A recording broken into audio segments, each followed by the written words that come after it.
What's up guys, it's me Jeremy.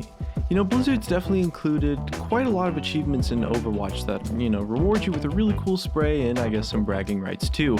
Now the difficulty of these achievements range from casually simple like getting maybe rank 25 to the impossibly difficult, which is the ones that we are going to be taking a look at today. And today we're going to be ranking the hardest achievements in Overwatch. Now these achievements require some seriously good movement, timing, and really just overall skill, as well as quite a lot of luck too. For most of these, it's going to require some certain type of heroes on the enemy team or some kind of certain situation, really oftentimes just bashing your head against them until maybe you happen to get that miracle scenario where you pull it off. Either way though, if you guys enjoy the video, definitely hit that like button, and let's get started. And at number 5.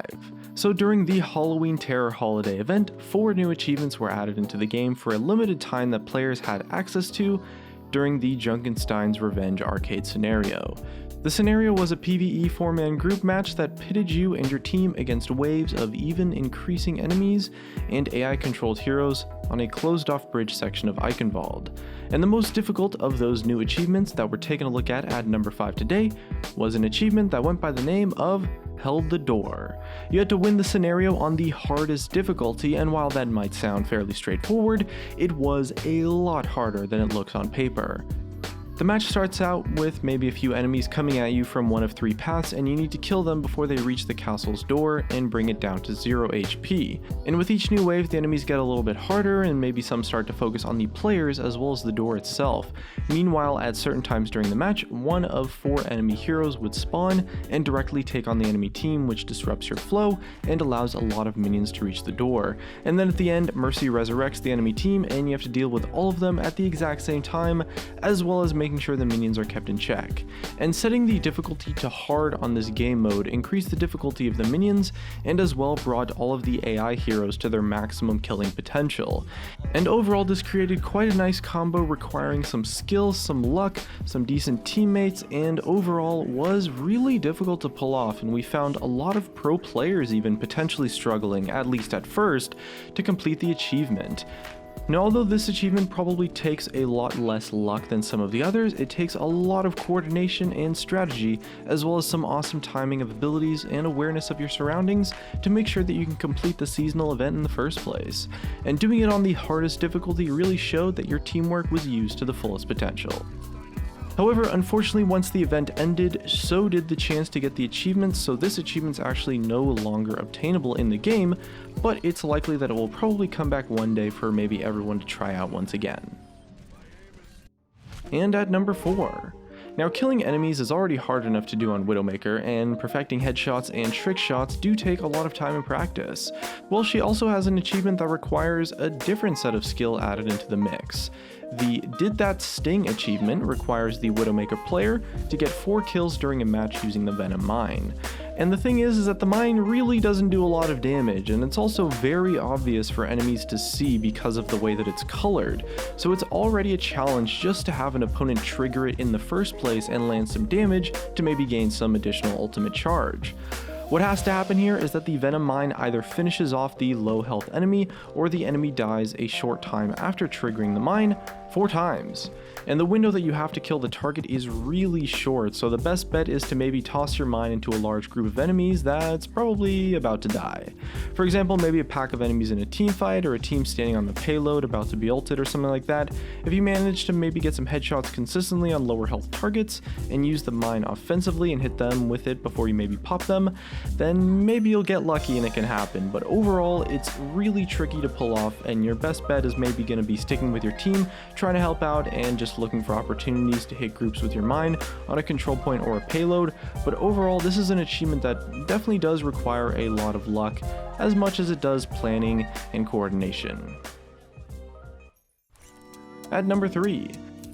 So some of the most difficult achievements in the game really are the ones that rely on chance in a more significant way, or maybe ones that rely on the other team to have a certain hero or ability that you need. Now the achievement, called The Path is Closed, is really just the king of all of these and relies solely on one hero being present on the team, and that hero using her ultimate 3 times in a match. Your goal is to destroy 3 of Symmetra's teleporters in a single game. So first off, there needs to be a Symmetra on the enemy team that stays on Symmetra for the entire match, and even with her recent rework, it's really difficult to find her on anything but defense in very particular specific situations.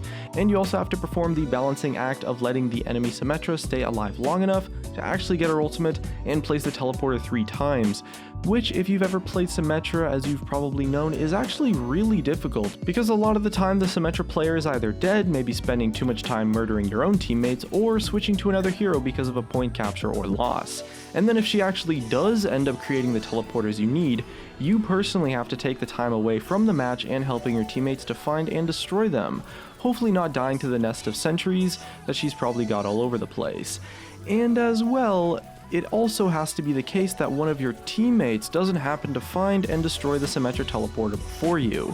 And all of these were made even harder with the recent changes to Symmetra, because now she has a choice of ultimates. She doesn't even have to put a teleporter down anywhere, as she can instead place the shield generator, which gives her team a defensive bonus.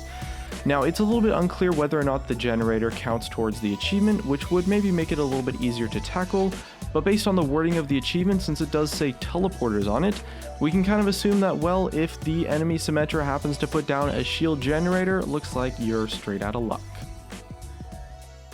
Next up at number 2. Now, Zenyatta can definitely be a tough support hero to master all on his own. You know, you've got to pay attention to your team's health, the enemy targets, and of course your own fragile health pool, all while attempting to help your team do damage and support your overall environment.